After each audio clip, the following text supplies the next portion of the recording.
दंडवत प्रणाम मंडळी.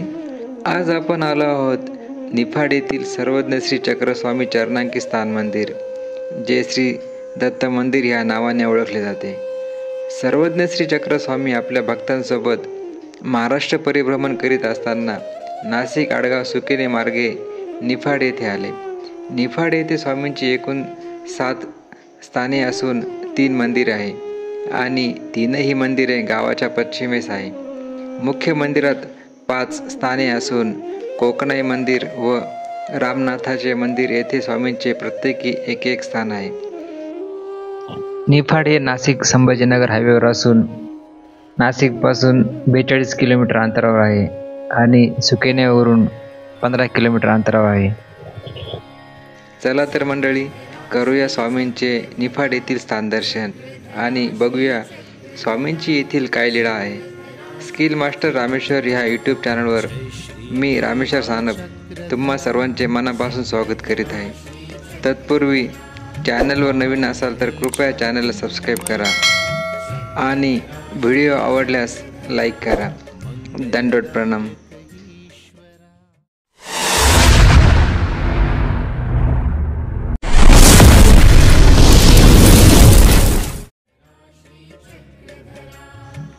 स्वामी जेव्हा आपल्या भक्तांसोबत सुकेनेहून निफाड येथे आले तेव्हा ते कादवा नदीच्या संगमावरील कोकणाई मंदिरात काही वेळ थांबले.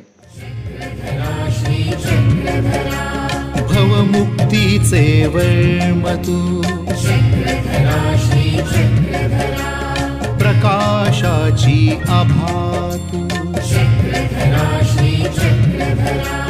देवत्वाची प्रभातू. संध्याकाळच्या मुक्कामाची व्यवस्था पाहण्यासाठी स्वामींनी डखलेंना गावात पाठवले. मग डखले येथूनच जवळ असलेल्या नारायणाच्या मठात गेले.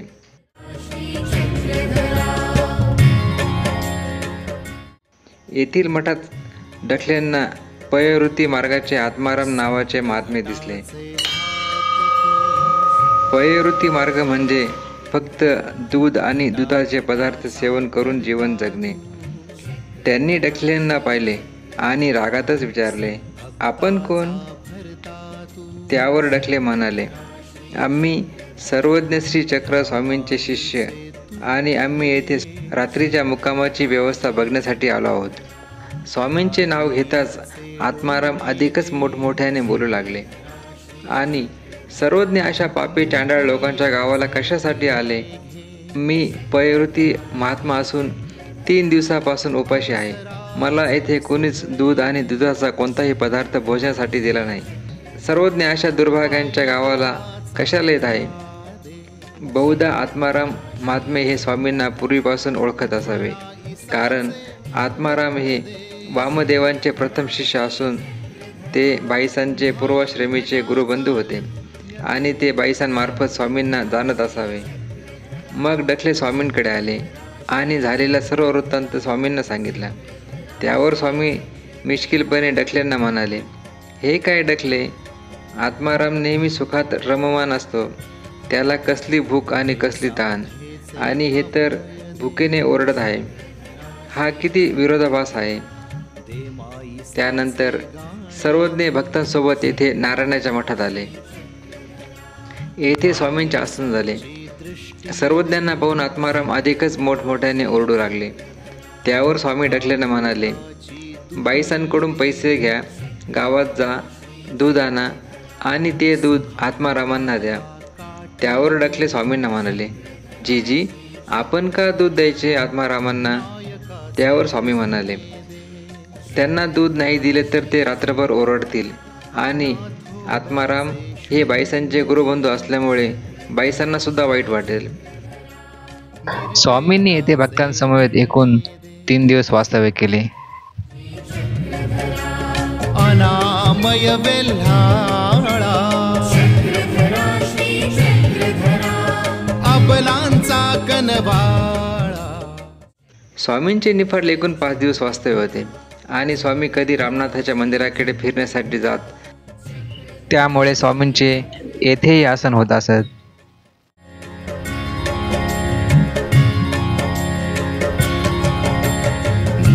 नित्यमुक्तिदाय.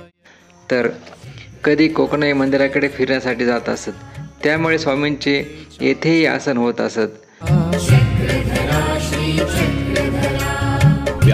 स्वामी येथून भक्तांसोबत पांढरी, शिवरे, नांदूर मध्यमेश्वरकडे गेले.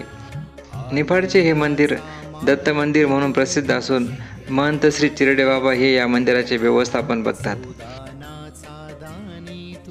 मंडळी, आज या व्हिडिओमध्ये इथेच थांबूया आणि पुन्हा भेटूया पुढील व्हिडिओत अशीच एक स्वामींची लीला घेऊन. तोपर्यंत दंडवत प्रणाम. मंडळी, जाता जाता एक विनंती, व्हिडिओ आवडल्यास लाईक करा. तुमच्या सूचना अभिप्राय असल्यास कमेंटमध्ये सांगा आणि अशीच स्वामींची लीलांची माहितीपूर्ण व्हिडिओ बघण्यासाठी स्किल मास्टर रामेश्वर ह्या यूट्यूब चॅनलला सबस्क्राईब करा. दंडवत प्रणाम. पावित्र्याचे ज्ञान तू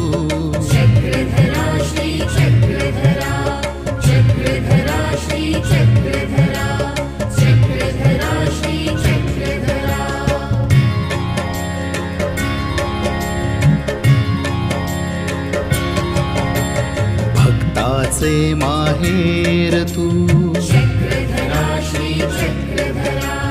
द्रौपदीचा धावा दे.